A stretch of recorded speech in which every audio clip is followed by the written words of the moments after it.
एकदम से कुछ चिल्ला रहा है। अब रात को 3 बज रहे थे, सब एकदम से उठे। उसके सपने में कोई लेडी आई जिसने एक रेड साड़ी पहनी हुई थी, उसका चेहरा नहीं दिख रहा था और साथ में उसका एक कोई छोटा बच्चा था, बिल्कुल ही न्यूबॉर्न बेबी, जो चल रहा था, जो चिल्ला रही थी रिपीटेडली, शादी शादी शादी। करीबन 3 बजे हम लोग सब बैठे बैठे थे तो एकदम से सेम चिल्लाने की आवाज आई, कर गया ऐसे करके, एकदम से चिल्ला रहा हो कोई। मैंने उसको रियल, उसका वो ऐसे बाल उसके गिरे हुए, नाइट सूट पहना हुआ एकदम, और एकदम उसकी बॉडी लैंग्वेज भी ऐसे एकदम भयानक डरावना जैसा। She had hanged herself and she was dead and she was pregnant also. तो सीधा 2 जिंदगियां खत्म। गोरेगांव ईस्ट, वहाँ पर बताते कि यार सही में जो फिल्म सिटी होती है वहाँ पर उधर कुछ पैरानॉर्मल एक्टिविटीज होती है, और मुझे पता चला कुछ क्रिएटर्स ने तो उस लोकेशन के ऊपर पूरी वीडियो बनाई थी। है करेक्ट है। जय श्री राम दोस्तों, आप सभी का स्वागत है अक्षय वशिष्ठ हॉरर शो पे, जहाँ पर हम बात करते हैं घोस्ट एक्टिविटीज़, पैरानॉर्मल एक्टिविटीज़ और ऐसी बहुत सारी एंटिटीज़ के बारे में, जैसे कि भूत प्रेत, कच्चे कलवे, ब्रह्म राक्षस, यक्षनी, कन पिशाचनी। मज़ा तब आता है जब हमारे साथ जुड़ते हैं बॉलीवुड के कुछ ऐसे लोग जो अपनी आपबीती बताने आते हैं या फिर स्क्रीन पे बहुत सारी चीज़ें बताने आते हैं। आज हमारे साथ है यजुर, जो कि बॉलीवुड से कनेक्टेड है। अपकमिंग मूवीज़ इनकी आ रही है, सीरीज़ आ रही है, और आज हमारे साथ ये कनेक्ट हुए हैं जहाँ पर हमें कुछ ऐसे ही हॉरेबल चीज़ें बताने वाले हैं और फिर इंडस्ट्री की बहुत सारी ऐसी चीज़ें। तो आज का पॉडकास्ट बहुत ज़्यादा खास होने वाला है। मैं यही चाहूँगा कि जितनी जल्दी हो सके हम सीधा स्क्रीन पे लेते हैं यजुर को, जो कि बॉलीवुड बैकग्राउंड से अगर मैं बात करूं तो गोविंदा जी इनके रिलेटिव हैं, कृष्णा इनके खुद के भाई हैं, और फिर इन्हीं सारी चीज़ों को आगे डिस्कस करते हुए हम देखेंगे कि क्या इंडस्ट्री के सच आने वाले हैं, क्या हॉरेबल कंटेंट आने वाला है। आज का पॉडकास्ट बहुत ही ज़्यादा मज़ेदार होने वाला है। तो अब हम सीधा स्क्रीन पे लेते हैं यजुल भाई को। यजुल भाई कैसे हैं आप? ऑल गुड, आप बताइए। मैं भी अच्छा हूँ भाई। मैं यही चाहूँगा कि जनता अब जब यहाँ पे आई गई है तो पहले उस हॉरर किस्से की तरफ हम थोड़ी सी नज़र डालते हैं, जो आपने मुझे बताया था कि कुछ ऐसी चीज़ें हैं जो आप स्क्रीन पर बताना चाह रहे थे। तो मेरे साथ एक किस्सा पर्सनली तो नहीं बोल सकता कि मेरे साथ हुआ है, बट हाँ मेरे सर्कल में एक हुआ है। और वो काफ़ी मतलब मेमोरी होती है ना एक पर्सन की, ओवर द इयर्स की कुछ ना कुछ आपके सबकॉन्शियस में रह जाता है। तो वो एक ऐसा इंसिडेंट है जो कहीं ना कहीं माइंड में मेरे रहता है, और कभी भी रात होती है, अंधेरा होता है, तो वो फ्लैशबैक करता है। तो ऐसा एक किस्सा मेरे दोस्त के साथ हुआ था, मतलब दोस्त का एकदम भाई जैसा, मतलब हम वी आर चाइल्डहुड फ्रेंड्स। और तो आज से आई गेस 7-8 साल पुरानी बात हो गई है। और तो मैं नाम नहीं लूँगा उसका, बट तो सीन ऐसा हुआ था कि उसका मुझे कॉल आया एक दिन कि यजुर, मेरी ना सिस्टर है, उनकी मैरिज तय हो गई है। तो उसकी एल्डर सिस्टर थी एक, और उनके फादर नहीं थे, मदर थी। 3 लोग रहते थे। मदर वॉज मतलब she was a teacher in school, और हम लोग उस टाइम आई गेस कॉलेज में थे, और उनकी एल्डर सिस्टर थी। तो कॉल आया कि एकदम से मेरी मासी का कॉल मुझे आया है और मेरी सिस्टर का रिश्ते के लिए बात हुई है। तो जहाँ पे वो रहते थे, तो बेसिकली ऑब्वियसली मैं आर्किटेक्चर में था, मेरी फैमिली भी इस लाइन में है। तो उसको मुझे हेल्प चाहिए थी कि थोड़ा घर का ना रेनोवेशन वगैरह करना है। ऑब्वियसली किसी घर में शादी होती है तो सबसे पहला फोकस आता है कि घर का आपको डेकोरेशन वगैरह। तो उसने मुझे बोला कि कहीं से मुझे ना कोई, जब तक यहाँ पे मेरा घर पे इंटीरियर्स का घर का काम वगैरह होता है, तो मुझे कहीं शिफ्ट करना है थोड़े टाइम के लिए, लाइक 1 or 2 months के लिए। तो तब मैंने अपने एरिया में किसी ब्रोकर से बात करी, ओनर्स वगैरह से, और कोई हमें घर मिला। तो मैंने उसको दिखाया, तो नेक्स्ट वीक उन्होंने शिफ्ट कर गए वहाँ पे। तो बस ये सारी चीज़ें चल रही थी, और ये सब चीज़ें थी। हम लोग, मैं भी अपनी चीज़ों में बिजी वगैरह था, उन्होंने शिफ्ट कर लिया। और उसके बाद जैसे घर में तैयारी वगैरह होती है किसी की शादी वगैरह की, तो मेरे कुछ जब बाद में मैं तो जब मेरा फ्रेंड मुझे मिला, ये सारी चीज़ें मुझे पता चली कि क्या क्या वहाँ पे इंसिडेंट्स हुए उसके घर में, तो मैं काफ़ी शौक में चला गया वहाँ पे। कि जब मेरा इसने मेरे को बताया कि सब लोग अपना अपने अपने 2 BHK था, तो मम्मी थी उसकी और वो था, और वो सिस्टर उसकी अलग रूम में थी। तो वो लोग रात को एक दिन सो रहे थे सब लोग घर पे, तो एकदम से उसकी ना जो सिस्टर है, एकदम से मतलब उसने बोला चिल्ला के, एकदम से होता है ना कि एकदम से सब कोई नींद में हो रहा है और एकदम से कुछ चिल्ला रहा है। अब रात को 3 बज रहे थे, सब एकदम से उठे। तो वो एकदम भाग के अपने रूम में गया, उसकी मम्मी गई, वो गई, तो एकदम वो चिल्ला रही थी रूम में। तो ठीक है, उसकी सिस्टर ने बोला कि मैंने कुछ ऐसा ड्रीम वगैरह देखा सपने में। एग्जैक्टली बोलूँ तो उसने देखा कि उसके सपने में कोई लेडी आई हम्म। जिसने एक रेड साड़ी पहनी हुई थी और उसका चेहरा नहीं दिख रहा था, और साथ में उसका एक कोई छोटा बच्चा था, मतलब बिल्कुल ही न्यूबॉर्न बेबी जो चल रहा था, जो एग्जैक्ट वर्ड्स थे उसके कि वो चल रहा था वहां पे, और दोनों उसके रूम में एंटर करे, और रूम में एंटर करे, और जो नींद में जो चिल्ला रही थी जो उसकी सिस्टर थी, शादी, रिपीटेडली, अच्छा। शादी शादी शादी। तो ऐसे करके उस रात ये सब हुआ, उसने जो मुझे बताया। ये पहली रात थी। ये पहली रात थी। और उसकी मम्मी, लेकिन होता क्या, मम्मी ने उसके बोला कि बुरा सपना ही। सपना होगा, और वो नेटफ्लिक्स वगैरह सब हम लोग देखते हैं कई बार, तो नेटफ्लिक्स में कोई हॉरर शो उसको उसने देखा होगा या कुछ देख रही होगी, तो वो मतलब वह मान लिया। वहम आ गया कि कुछ हॉरर चीज देख के सोती होगी तो सपना आ गया, बात खत्म हो गई। फिर एक या दो दिन बाद फिर सेम ऐसा ही हुआ, हम्म। सेम ड्रीम, सेम वही लेडी आई, और सेम वो बच्चा आया उसके सपने में, सेम चिल्ला रही हो ऐसे करके। तो फिर चलो यही था कि पता नहीं कुछ शादी का स्ट्रेस होगा या कुछ ना कुछ तो रहा होगा कि माइंड पे होगा, जो भी है सारी चीज़ें ख़त्म हो गई। उसके बाद क्या हुआ कि नेक्स्ट डे ऑब्वियसली शादी, उसको शॉपिंग वगैरह करनी थी, जहाँ तक उसने मुझे बताया कि, तो उसको ऑब्वियसली गर्ल्स को होता है कि मुझे साड़ी पहननी है, ऐसा करना है वैसा करना है। तो उसने काफ़ी बोला कि मेरे को ना कि कुछ I want a pink sari for my marriage, pink colour की साड़ी, ये वो करके। तो ऑब्वियसली शॉपिंग वगैरह गए, एक दो दिन उन्होंने सर्च वर्च किया, तो कोई लहंगा वगैरह उनको पसंद आया होगा। तो जो लहंगा था वो बहुत एक्सपेंसिव था, तो उसकी मम्मी ने बोला कि इतना एक्सपेंसिव है, एक ही दिन की बात है। बट वो लड़की एडमेंट थी कि no, I want pink only, मेरे पिंक इज़ माई कलर, ये वो करके। तो काफ़ी एक्सपेंसिव साड़ी लेकर आए। उस रात सेम चीज़ हुई कि वही एकदम से चिल्लाना, और सपने में शादी शादी शादी चिल्ला रही, जोर जोर से चिल्ला रही। मतलब उस दिन तो इतना ज़्यादा उसने हुआ, चिल्लाया, इतनी जोर से चिल्लाया कि रात को नेबर्स भी आ गए, पता है आपको। ओहो। मतलब नेबर्स इकट्ठे आ गए, इतनी जोर जोर से चिल्ला रही, सब डर गए, ये हो गया। और उस रात वो लोग कोई भी नहीं सोए, किसी को नींद ही नहीं आई। और नेक्स्ट डे फिर होता है ना कि अब सुबह उठे तो उसकी मम्मी और उसके ब्रदर सुबह थोड़े टाइम के लिए उठे या कुछ हुआ, थोड़े टाइम के लिए सोए, तो और सुबह सुबह आई गेस जो उनकी सिस्टर थी वो सोई नहीं थी, तो उनकी जो आईज थी बिल्कुल रेड वगैरह ऐसी हुई हुई, और होती ना काली वगैरह। तो कुछ ना कुछ ऑफ था, जो मेरे फ्रेंड ने मुझे बताया, कुछ ऑफ था उसके उस दिन, बस पता नहीं चल कुछ पाया। पता नहीं चला। तो उसने आके मम्मी को बोला कि मैं शॉपिंग पे जा रही हूँ। तो मम्मी ने बोला क्या, कि मेरे को साड़ी लेनी है।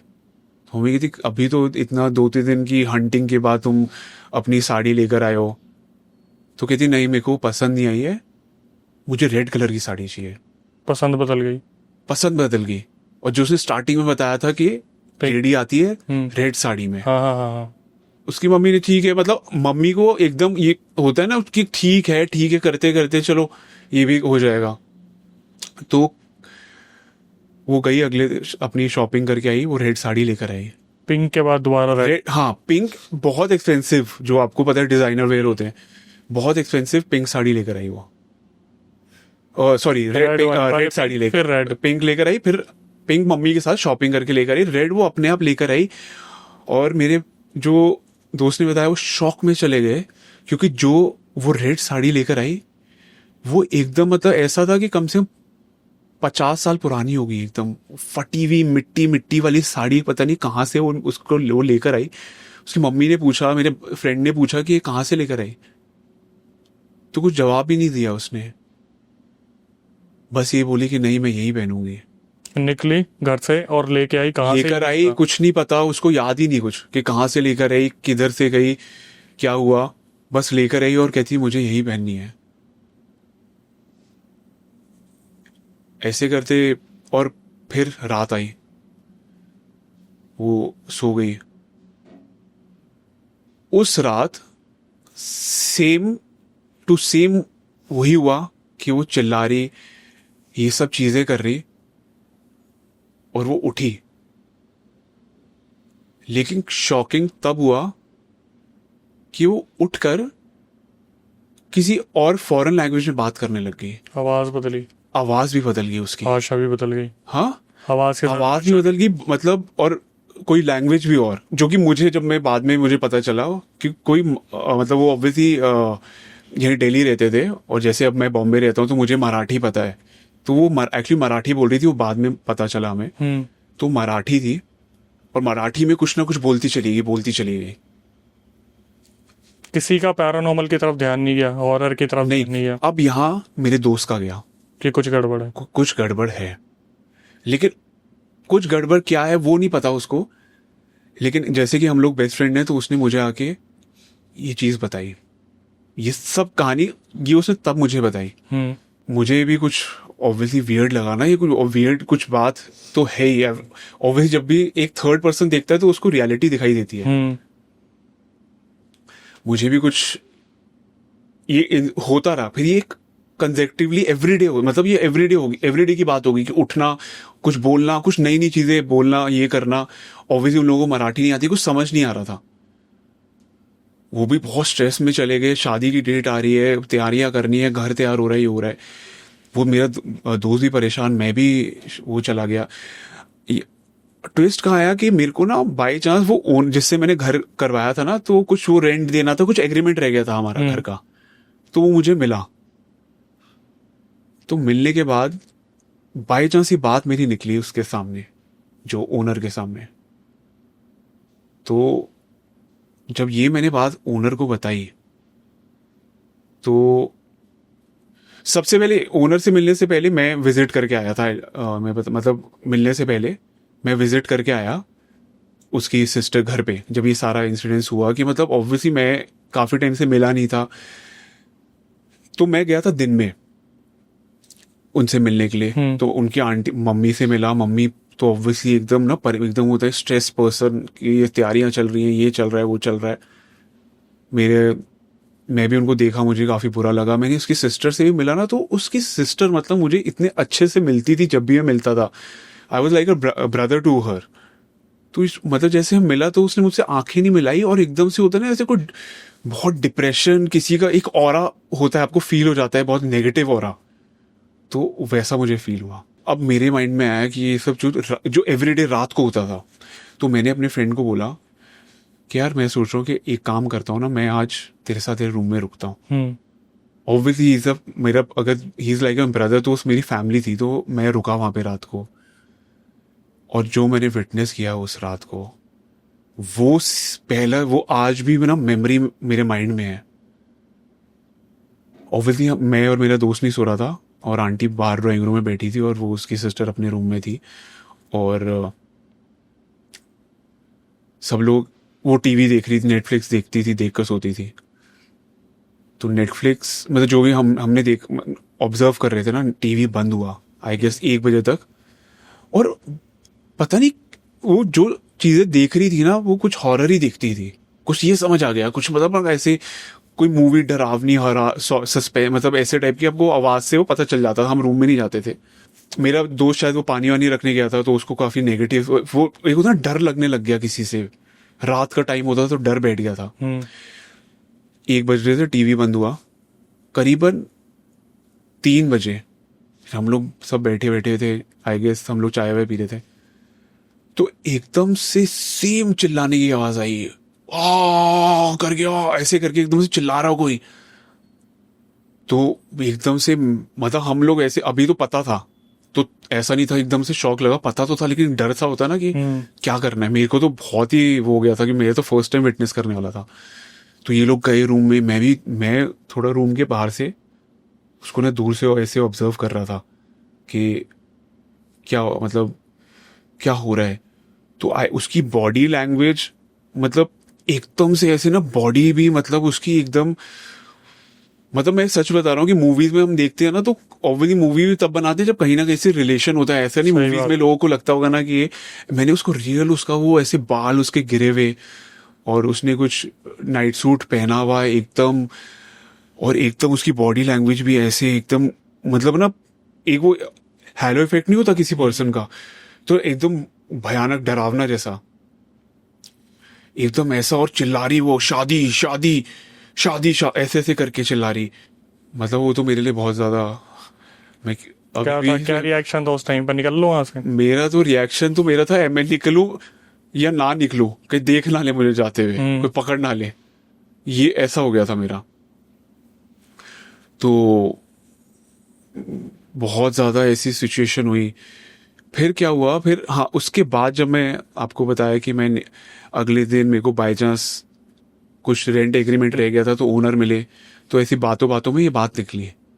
मैंने उनको सब बताया, मतलब थोड़ा सा बताया, तो उन्होंने क्यूरियस होकर मुझसे पूछा कि पूरा बताओ कि एग्जैक्टली क्या हुआ। तो ये पूरा मैंने सिनारियो उनको नरेट किया कि ऐसे ऐसे करके कि उसकी सिस्टर को ऐसे ड्रीम आई कि कोई लेडी रेड साड़ी में आ रही है, साथ में बच्चा आ रहा है, फिर वो शादी आदि चिल्ला रही है, सब करके।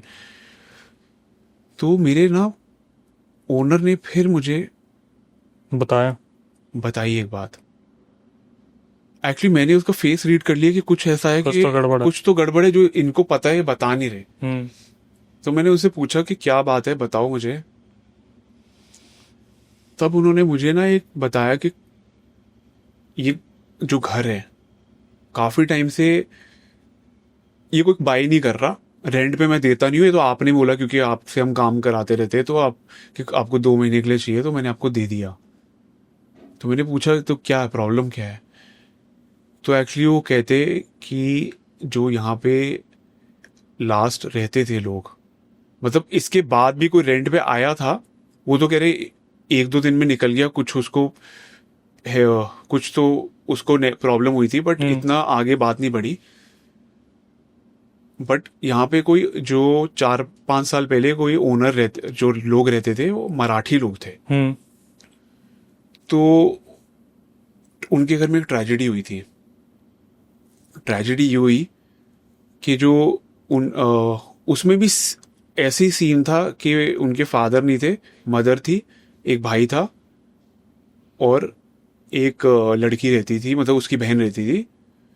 तो उसकी बहन के साथ कुछ मिसहैप हुआ था। शादी के टाइम पे कुछ हुआ था?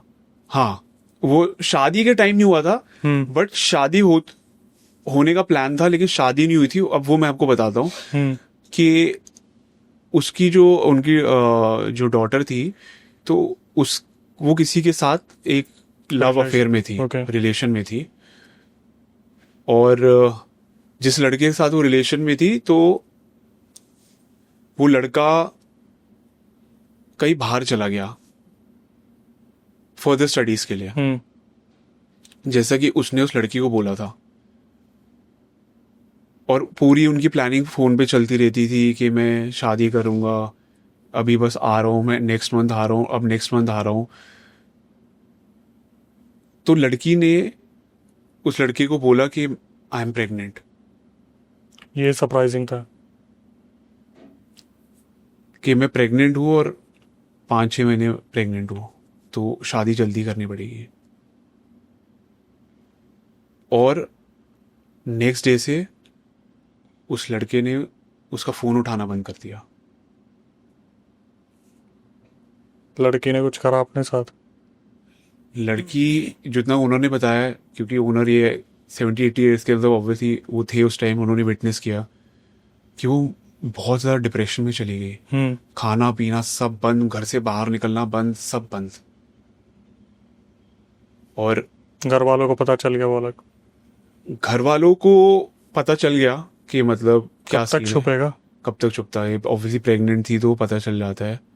और एक दिन खबर आई, मतलब सब लोग, उसकी मम्मी, उसके भाई उठे, और जब दरवाज़ा खोला तो she had hanged herself and she was dead and she was pregnant also.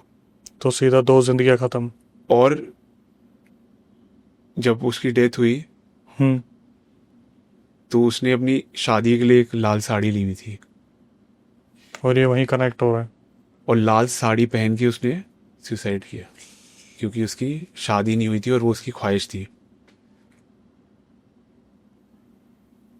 तो ये जो आपके दोस्त थे, उनके सिस्टर के साथ पूरा सिनेरियो यहीं पे कनेक्ट हो रहा था। अब यहाँ कनेक्ट हुआ, इतना तो अब हम ऑब्वियसली एक वो हो ही जाती है।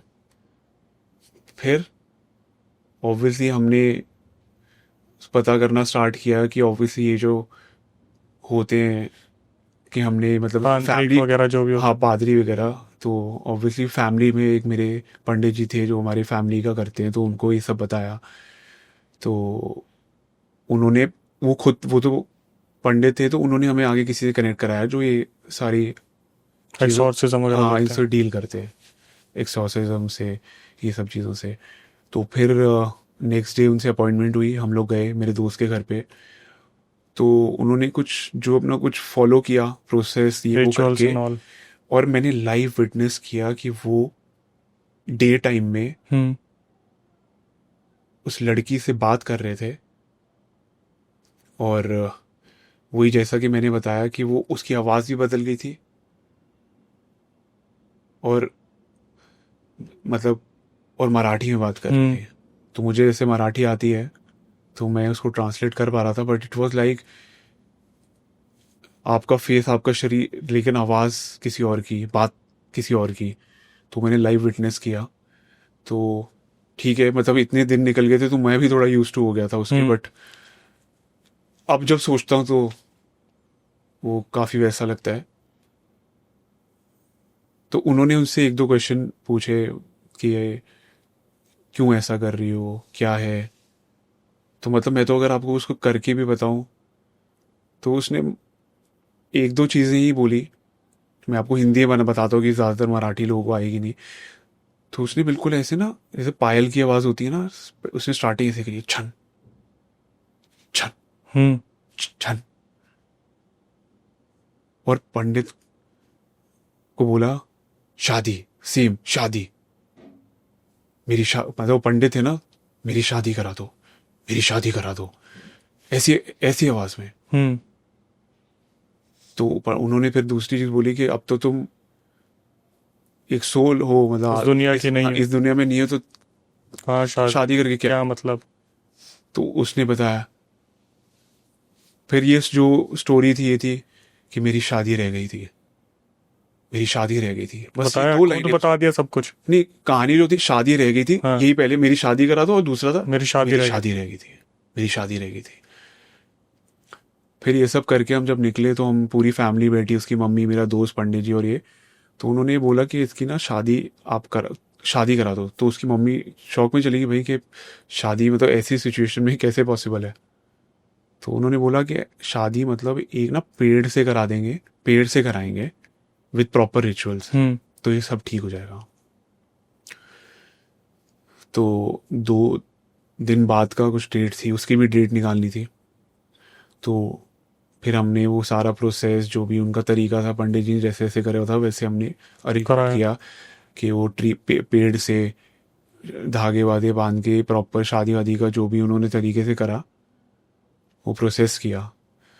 तो शादी कराने के बाद जैसे ही वो पूरा हुआ, तो जो मेरे दोस्त की सिस्टर है, she fell down, collapsed, she was like बेहोश। पास आउट फॉर लाइक मतलब 4 आवर्स, कुछ होश ही नहीं था। फिर उसके बाद वो उठी and she was behaving normal. Finally खत्म हुआ। फाइनली खत्म हुआ, और it was like horrible. Horrible situation for everyone. और उसे कुछ याद भी नहीं है, उसे नहीं याद। उसे कुछ भी याद नहीं है। ये सारी चीजें कम से कम 10-15 दिन तो चली होंगी। हाँ, 15-20 दिन की बात है। 15-20 दिन उस घर में रहे, और ये पूरा 15-20 दिन के अंदर का पूरा सिनारियो हुआ। तो यजूर, एक बात बताइए कि आपको इससे पहले कुछ था आइडिया इन सब चीजों के बारे में? सुनता ही था मैं तो, हम्म। बट लाइव विटनेस किया मैंने।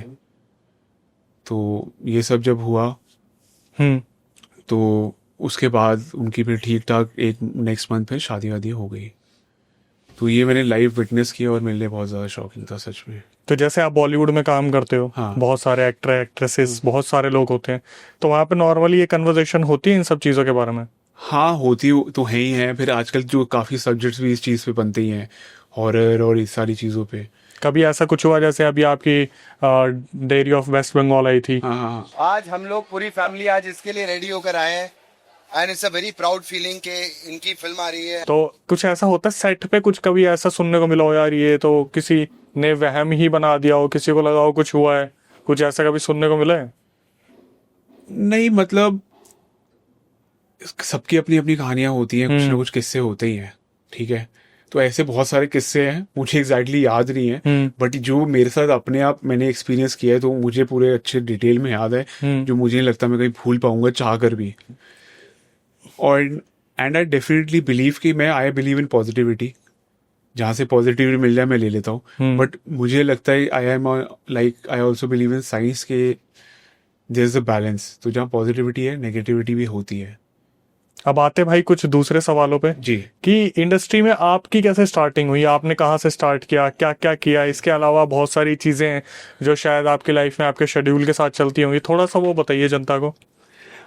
तो शुरुआत मेरी ऐसी हुई कि लाइक इन माई फैमिली, तो half of my family is into film line and half is into architecture. तो मेरी शुरुआत ऐसी हुई कि मैंने सबसे पहले दिल्ली में, ऑब्वियसली मेरे डैड ने मेरे को, जब मैंने उनको बोला कि मुझे एक्टिंग परस्यू करनी है, तो आई वॉज इन लाइक ये last year of my school. तो उन्होंने मुझे बोला कि at least you take proper professional training और साथ साथ you complete you have to complete like a degree. तो and I was good in drawing, मेरी बहुत अच्छी थी, मेरे 11th-12th में मेरे पास इंजीनियरिंग ड्राइंग थी, मेरे हमेशा उसमें फुल मार्क्स आते थे। तो मैंने सोचा I would like to take up architecture. तो I give my entrance exams, I got in to an architecture college and उसके साथ साथ I enrolled in to theatre Mandi house में। मैंने करीबन मेरे 5 साल आर्किटेक्चर का, 5 साल थिएटर किया है। और जैसे कि मेरे फैमिली में ये सारी फिल्म लाइन में भी है, तो मैं हमेशा से बचपन से ये सब चीज़ें देखता आ रहा हूँ, तो मुझे पता है कि एग्जैक्टली क्या क्या करना है मुझे। इतनी सारी मूवीज आ रही है, इतनी सारी सीरीज आ रही है, इनमें कभी एक्सपेक्टेशन है कि हॉरर में भी कभी रोल मिलेगा? मेरा में हाँ है, हाँ ऑब्वियसली मेरा है यहाँ पे। बट तो क्योंकि मैंने जैसे थिएटर भी बहुत प्लेस किए हैं, अलग अलग मैंने वैरायटीज करी हैं प्लेस किए बहुत सारे अपने, और साथ साथ मैंने मार्शल आर्ट्स भी, I am a black belt licence holder nice in taekwondo from Kukkiwon. तो वो मैं अपनी ट्रेनिंग साथ साथ करता था, डांसिंग की अपनी ये करके। फिर मैं बॉम्बे व्हेन आई शिफ्टेड, तो मैंने वहाँ पे 1 साल कैमरा एक्टिंग भी करी, क्योंकि थिएटर मैंने कैरेक्टराइजेशन सीखी थी। बट टेक्निकल नॉलेज बहुत इंपॉर्टेंट होती है, कि मतलब जैसे अगर ये फ्रेम लगा हुआ है कि मैं आपसे बात कर रहा हूँ, और एग्जाम्पल ये कैमरा लगा हुआ है, तो कैमरे में लुक देना है, इधर देखना है, कितना देना है, तो ये एक टेक्निकल नॉलेज मैंने आपको भी करके बताया। तो ये सब मैंने वहाँ सीखा। और बेसिकली अब मैं अपने आप को रेडी करके लाया हूँ। अब मैं गाने भी करता हूँ, मेरे कितने सारे सॉन्ग्स हैं, वेब सीरीज है, फिल्म्स हैं, और मैं अलग अलग तरीके के किरदार कर रहा हूँ। वो इसीलिए कर पा रहा हूँ कि मैंने अपना को ट्रेन किया है, क्योंकि if that is a professional thing. अब if you go to Bombay and you are working somewhere, तो नोबडी विल वेट कि हाँ ये ही स्टार्टेड हिज करियर। वहाँ पे competition, even if you are a newcomer और a experienced establish actor, competition is same. यही problem है कि जब एक न्यू कमर आता है तो ही इज ऑलवेज कंपेयर्ड, क्योंकि कोई भी आप फिल्म देखने जा रहे हो, एग्जाम्पल 400-500 रुपये के एक टिकट देखने, तो आप ये नहीं करोगे कि आप यजुर को देखने जा रहे हो या फिर XYZ कोई भी एस्टैब्लिश एक्टर है। आपको you are going for entertainment and it should be equal. तो वो कोई ऑडियंस ही नहीं बोलेगी अच्छा ये तो इसकी पहली फिल्म है और वो 10 फिल्म कर चुका है। तो इसीलिए you have to be ready. तो और जैसे कि आपने मुझसे पूछा कि हॉरर, ऑब्वियसली मुझे हर तरीके, मेरे जितने भी सब्जेक्ट्स में कर रहा हूँ सारे के सारे डिफरेंट है, क्योंकि आई लव एक्टिंग। मतलब I don't want to do something monotonous. अच्छा मैंने इस तरीके का कर लिया, अब नेक्स्ट क्या मैं कर सकता हूँ, because I am always, I have done so much of plays and everything, I always want to experience new, I to challenge myself with new characters. वो सेम ना एक तरीके का ऐसे ही कर लिया फिर वैसे ही कर लिया, तो that is not a challenge for me. तो I have not yet done anything horror, but yet to do it. तो आपने इस चीज़ के बारे में सोचा कि मुझे कुछ ऐसे कॉन्सेप्ट पकड़ने हैं जो भी शायद हिट होंगे ही होंगे? जैसे अभी ऑफ स्क्रीन हमने काफ़ी बातें की थी, कहीं हम मिले भी थे, तो वहाँ पर आपने हमें कुछ नए अपकमिंग प्रोजेक्ट्स के बारे में बताया था, जहाँ पर बहुत उस रोल को अगर आप रिहर्स भी कर रहे हो तो इतनी डिफिकल्टी आ रही है। हाँ, तो जैसे कि मेरी फिल्म थी the diary of West Bengal, और इसके अंदर मेरे जो भी इसमें भी मेरी पहली फिल्म में मैंने 2 कैरेक्टर्स करे हैं पहली फिल्म में, पॉजिटिव और नेगेटिव, दोनों ही। और प्रतीक। तो वो भी मेरे लिए एक चैलेंज था कि पहली फिल्म में ही 2 कैरेक्टर्स कर रहा हूँ मैं। फिर मैंने अगली फिल्म मेरी जो अपकमिंग है, एक महल्ला है, तो मैं उसमें महल्ला कौन से होते हैं, जो बनारस में मछुआरे नहीं होते, हाँ। तो वैसा टाइप का लुक रखा है कि एकदम धोती, और जैसे आई एम इनटू फिटनेस, मेरे एब्स हैं, तो मैंने ना उसके लिए बॉडी बल्कअप करी थी हैवी, कि ऑब्वियसली ऐसे जिम वाली नहीं लगनी चाहिए, देसी मल्ला बॉडी जो होती है ना, जो खींचने वाली, बोट चलाने वाली, बाल लंबे, और मेरा कॉम्प्लेक्शन भी, मेकअप होता था 2-2 घंटे ब्लैक करने में। लेकिन सच बताऊं, वहाँ पे इतनी गर्मी थी, मेरी इतनी टैनिंग हो गई कि ये शूट आई गेस 45 डेज चला था। आफ्टर 30 डेज, वो होता है ना 15 दिन बाद, पहले दिन 2 घंटे लगे, फिर टैनिंग कितनी हो गई, 15 दिन बाद 1.5 घंटा लगा, फिर 20 दिन बाद 1 घंटा लगा, और एंड तक तो मेकअप मैन कहता कि सर आपको ना टचअप की जरूरत ही नहीं, आपका कलर मैच हो गया है। तो वो एक अच्छा मेरे लिए कैरेक्टर था। और सेकेंडली अभी मैंने एक फिल्म करी आगे से राइट, उसमें मैं एक डॉक्टर बना हुआ हूँ। तो ऐसे मेरे हर और भी मैं चीजें, कुछ वेब सीरीज करी हैं, या फिर मोस्टली सॉन्ग्स, उसमें हीरोइक टाइप लुक रहता है। तो सारे मेरा मतलब, कोई मुझे अच्छा लगता है कि मेरे को मौका भी मिल रहा है, बिकॉज ऐसा नहीं कि मुझे I am choosing, but I am getting such kind of opportunities कि I am getting to variety, so I am able to showcase my talent in various forms. So जब आप स्टार्टिंग में गए थे फिल्म इंडस्ट्री में, तो ऐसा pressure था कि यार ऑलरेडी इंडस्ट्री में फैमिली का नाम है, हाँ। तो प्रेशर होगा एक कि यार परफॉर्म करना ही करना और बेस्ट हो सके जितना? प्रेशर तो फैमिली का नहीं था, पर मुझे अपने लिए था कि मैं आया हूं तो obviously have to prove myself. जो मैंने अपने लिए एक ड्रीम सोची है वो मुझे चाहिए, तो वो अपना ही एक प्रेशर था। बट ये है कि हाँ, मुझे बेनिफिट मिला कि मेरी फैमिली है, तो मैं बचपन से हमेशा मुझे एक I had the like knack of it, कि how to do about it, how to take, what path to take to reach there. तो that I was blessed with that. But pressure मुझे ऐसा नहीं था कि मुझे ऐसा करना है। आई वॉज लाइक, मुझे कोई भी सब्जेक्ट आता है तो I know how to go out it, but obviously it depends कि मतलब आगे ऑडियंस का कैसा रिस्पॉन्स रहेगा। तो मेरी फिल्म का अच्छा रिस्पॉन्स था, that's why I am doing some more projects. तो लेट्स सी कि ऐसा स्ट्रेस तो नहीं लेता कि मैं कि कुछ करना है। हाँ, मेरा स्ट्रेस अपने लिए रहता है, मुझे अपने आप को प्रूव करना है कि मैंने जो अपने लिए सोचा था वो मैं अकम्प्लिश कर पा रहा हूँ या नहीं। कैसा पॉसिबल हो सकता है कि बिना थिएटर के एक्टिंग सीखे इंसान सीधा किसी मूवी में एक्टिंग करे और बहुत अच्छा भी परफॉर्म कर दे? देखो, इसमें it is a God gift, it can be possible also, कि किसी को बोलते हैं ना he is blessed, he is talent. कोई बचपन से, देखो हर कोई, आप भी कुछ बॉर्न होते किसी में कोई टैलेंट होता है, किसी में ड्राइंग का टैलेंट होता है, तो वैसे किसी में एक्टिंग, कोई डांसर होता है, तो जीन्स में होता है, तो it is definitely possible. But अगर नहीं है, या फिर अगर है भी, तो it is a good thing कि अगर आप अपने आप को प्रोफेशनल ट्रेनिंग देते हो, जैसे मैंने आपको एक थिएटर किया, because there is no fix book to become an actor. मैंने तो कोई नहीं पढ़ी कि ये किताब है, ये पढ़ लो अब एक्टर बन जाओगे। हाँ, बुक्स बहुत है एक्टिंग के ऊपर।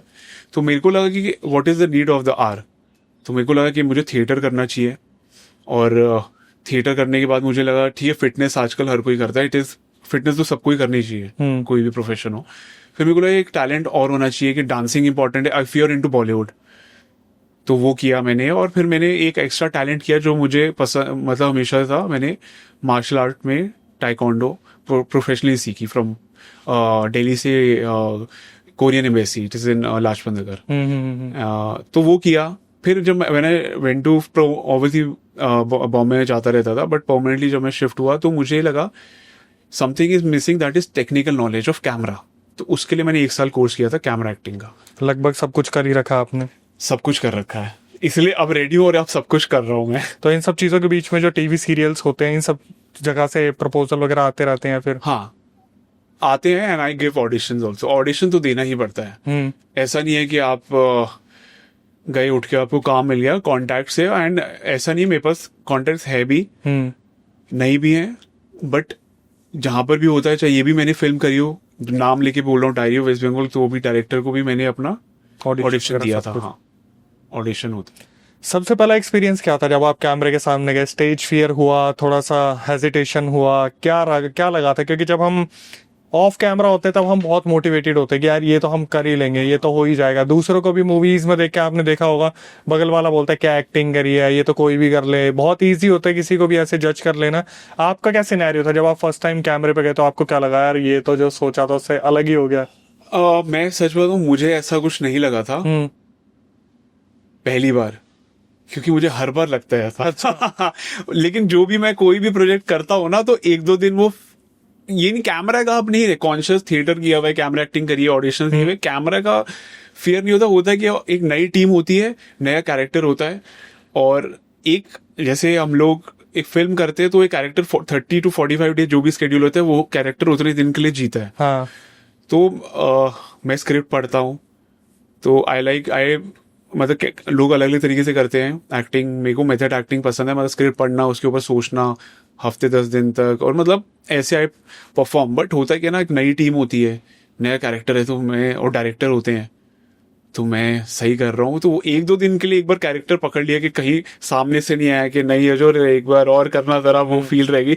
तो अगर वैसा आ जाता है तो थोड़ा होता है, बट अगर एक दो दिन नहीं आया, नहीं सही था, हो गया, कट बोल दिया डायरेक्टर ने, ओके गुड बोल दिया, एक दो दिन बाद फिर तो खुली हेक्टिक होती है। तो ये हमेशा हर प्रोजेक्ट के लिए रहता ही है। इन सब चीजों में थोड़ी सी थिएटर जर्नी के बारे में बताओ। जैसे कि आप गए थिएटर में, तो क्या क्या टास्क दिए जाते थे? मैंने सुना कि बहुत मुश्किल टास्क दिए जाते हैं वहाँ पे।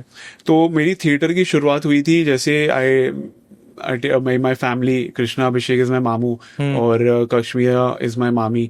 तो थिएटर मेरा शुरू हुआ था कश्मीरा उनकी वजह से, क्योंकि उनको वो प्ले करती थी श्रीराम सेंटर मंडी हाउस में, और मैं दिल्ली रहता था, तो आते थे, मैं उनके प्लेस देखने जाता था।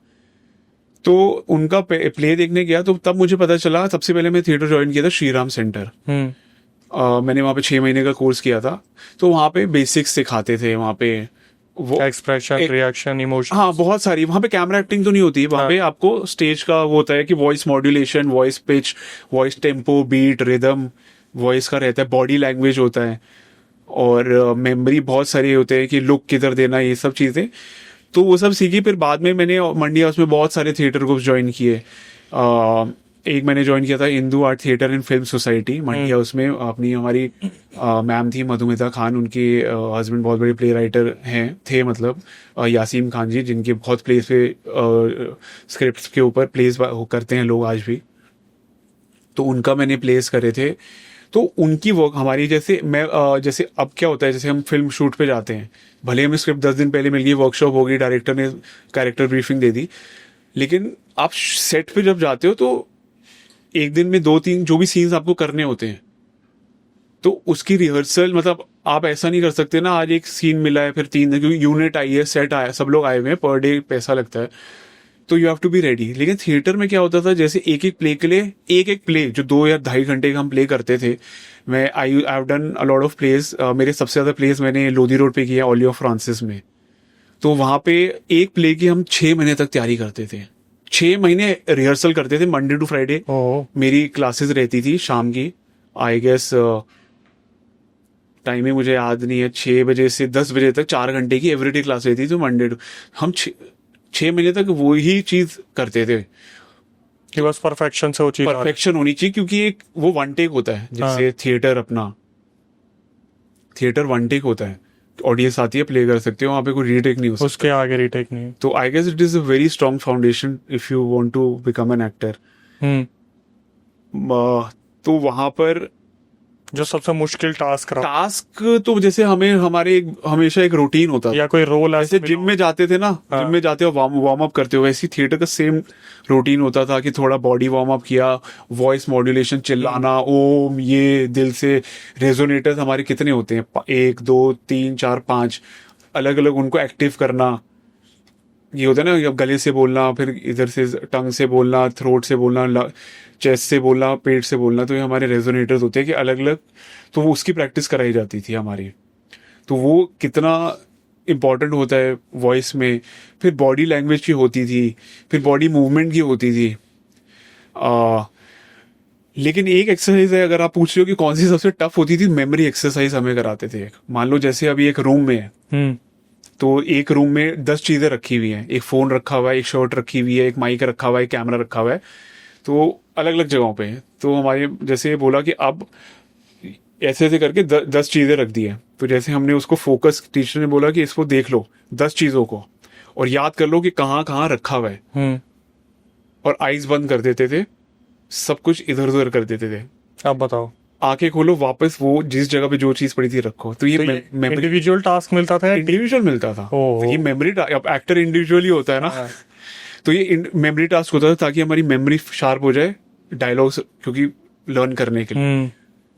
अब फिल्म एक्टिंग में क्या होता है, फिल्म में हमें एक सीन मिलता है ना, तो मैं अभी तो मेरे को आदत पड़ी हुई है प्रॉपर 1-2-2.5 घंटे के सीन्स याद, पूरी स्क्रिप्ट याद करने की, तो मेरे लिए अब फिल्म वो इजी हो गया।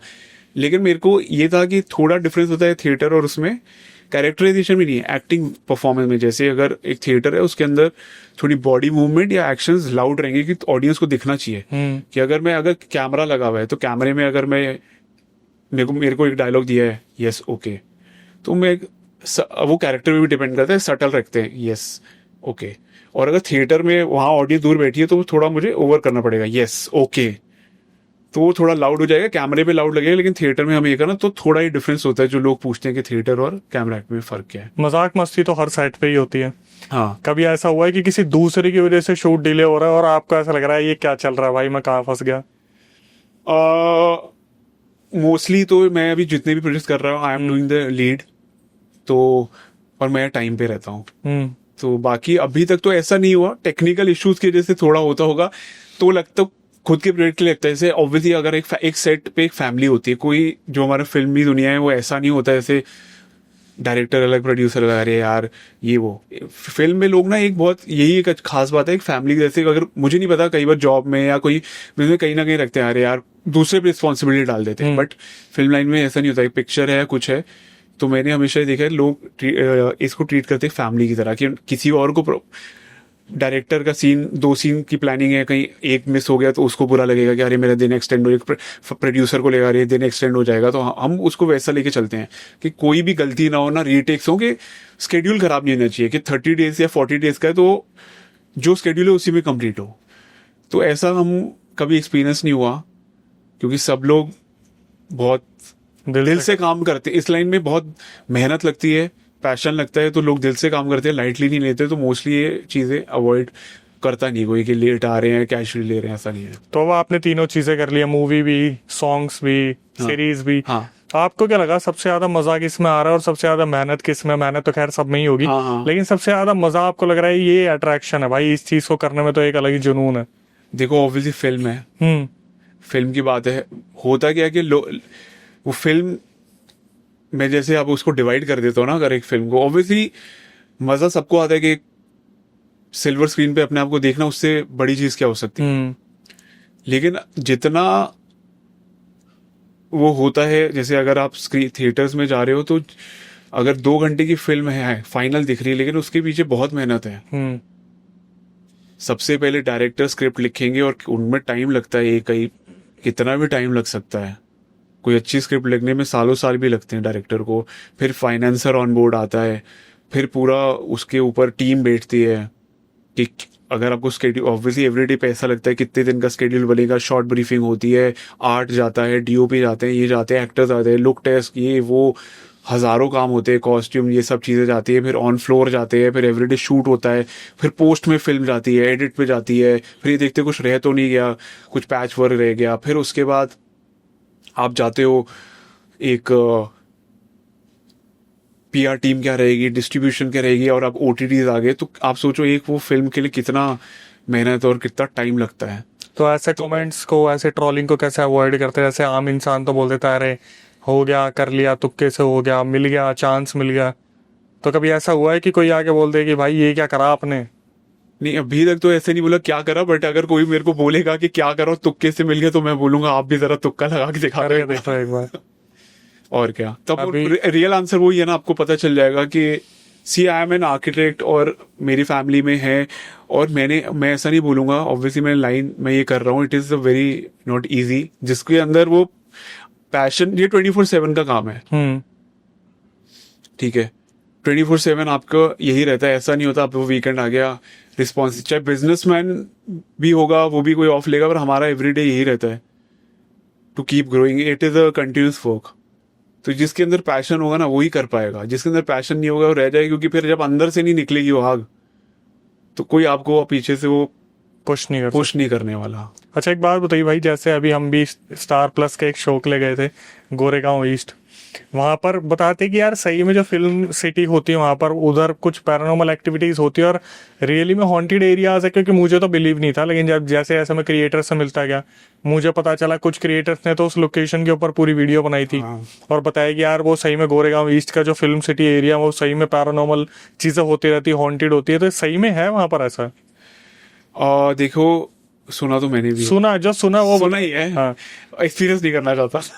फिर भी क्या सुना है, मतलब जैसे कुछ किसी के साथ हुआ हो? नहीं, मैंने हाँ काफी सारे, उल्टा मैं भी मेरी सिस्टर हैं, वो गोरेगांव वहीं पे रहती हैं, गोरेगांव फिल्म सिटी के पास में।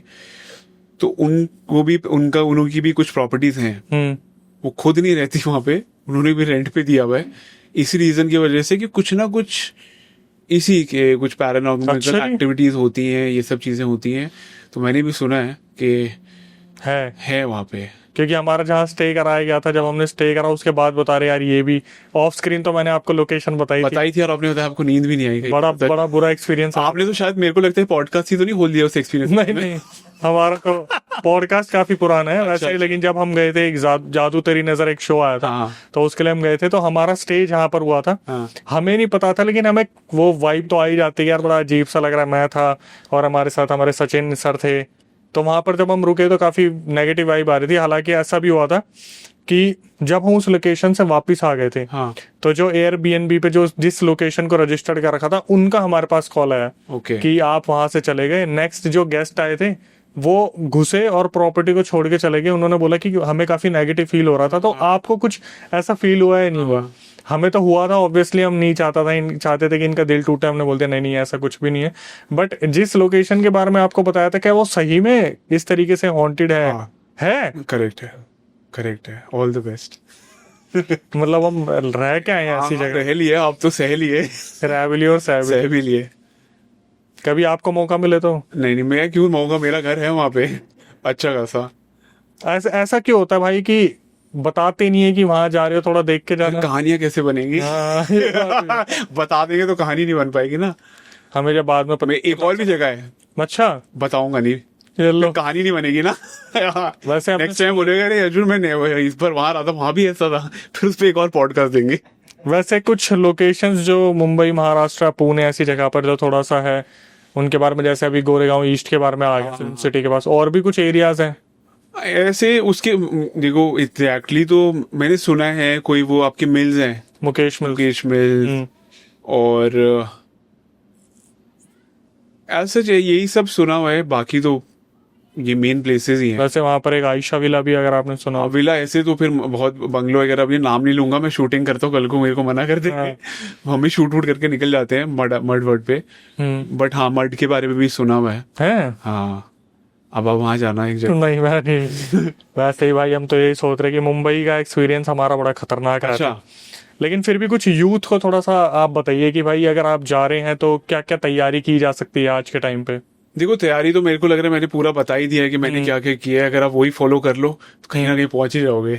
मतलब सबसे पहले आपको थिएटर तक ही जाना। हाँ, मतलब अपनी स्टडीज करो। देखो, सबका अपना अलग पाथ होता है। मैंने बोला कोई फिक्स बुक नहीं है, बट मैंने आपको चीजें बता दी जो मैं कर करके गया। मुझे अब इसके अलावा ये बेसिक चीजें तो हैं, इसके अलावा तो फिर और बाइफर्केशन आती रहेंगी, बहुत सारी चीजें आएंगी। बट एटलीस्ट आप अपने आप को इतना बेसिक करके जाओ, सीधा रॉ मत चले जाओ आप।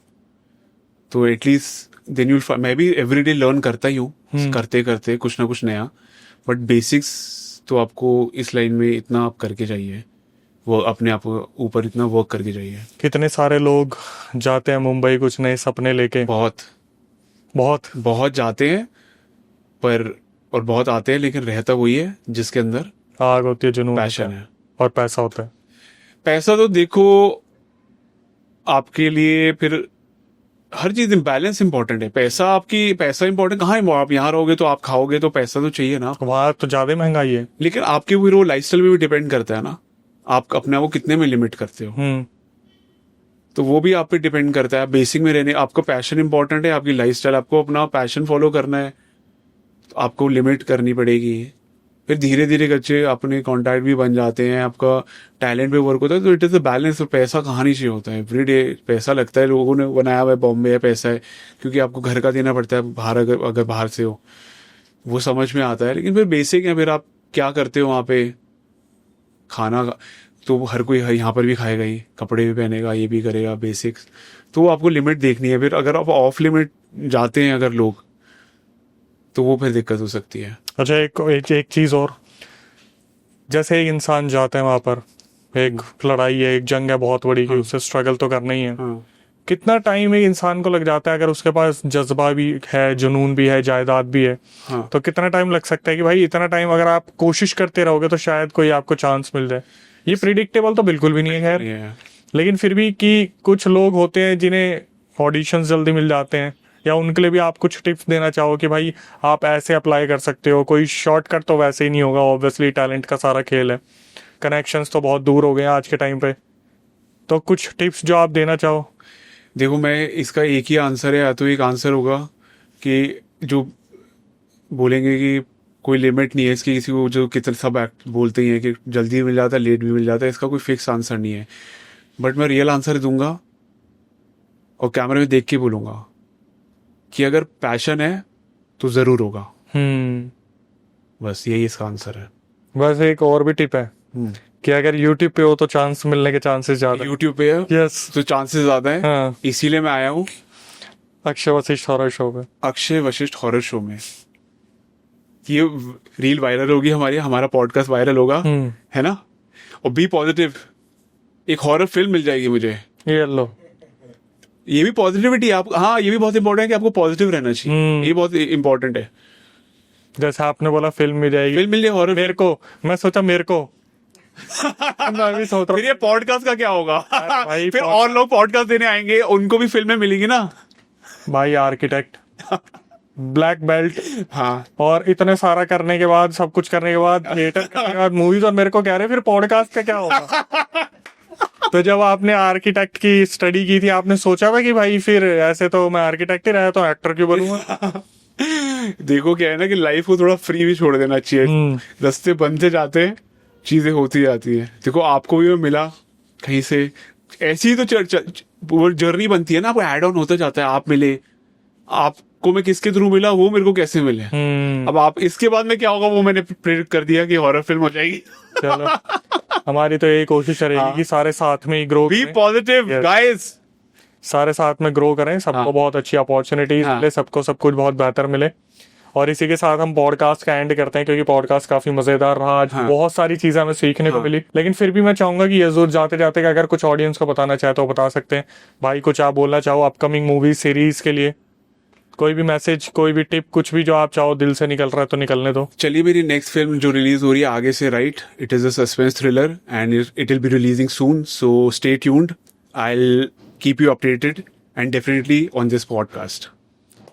सो भाई, पूरा पॉडकास्ट देख लिया तो चैनल को सब्सक्राइब कर लीजिए। और भाई की डिटेल आपको इंस्टाग्राम में मिल जाएगी। वैसे तो ऑलरेडी जानते ही हैं सब, लेकिन फिर भी जो लोग नहीं जानते, जैसे हमें भी कई लोग होते हैं जो नए व्यूअर्स आते नहीं जानते, वैसे इंस्टाग्राम पे जाके फॉलो कर लीजिए। और इसके बाद यही कहूंगा कि इस वीडियो को पहुंचा देना जहां तक पहुंचाने की जरूरत है। और फिर कभी आपको लगता है यार आपके साथ भी कोई पैरानॉर्मल इंसिडेंट हुआ है और जनता के सामने आप बताना चाहते हैं, तो उसकी प्रक्रिया मैं आपको बताता हूँ। स्क्रीन डिस्क्रिप्शन पे आपको एक व्हाट्सअप नंबर दिख रहा होगा, उस पर पूरा रियल इंसिडेंट रिकॉर्ड करके भेज दीजिए और मेंशन कर दीजिए कि भाई हम पॉडकास्ट में आना चाहते हैं, दिल्ली में हमारा पॉडकास्ट सेंटर है। टीम एक बार रिकॉर्डिंग को रिव्यू करेगी, उसके बाद आपको बुलाया जाएगा। इसके बाद कभी आपके साथ कोई पैरानॉर्मल इंसिडेंट हुआ हो तो आप उसे रिकॉर्ड करके भेज सकते हैं। मैं अक्षय वशिष्ठ उसे नरेट करूंगा अपनी आवाज में। अब हम अवेलेबल है स्पॉटिफाई पे, चलते फिरते कभी आपको सुनना हो तो आप वहां भी हमें सुन सकते हैं। इंस्टाग्राम, यूट्यूब को इसी तरीके से प्यार देते रहिए। जितना ज्यादा हो सके पॉडकास्ट को शेयर कीजिए और जितनी ज्यादा हो सके स्टोरीज हमारे पास भेजते रहिए ताकि हम उन्हें कवर करते रहें। जितना ज्यादा हो सके घर बार में थोड़ा सा ध्यान रखिए, भाई बहनों को बताते रहिए चीजों के बारे में। डायरेक्शन देना बहुत जरूरी है, थोड़ा भगवान की तरफ भी रहिए, पूजा पाठ जरूरी है, कुल देवी देवता। और आखिरी में आके जो हमेशा कहता हूँ, नई वीडियो नए पॉडकास्ट आने तक stay tune with the channel.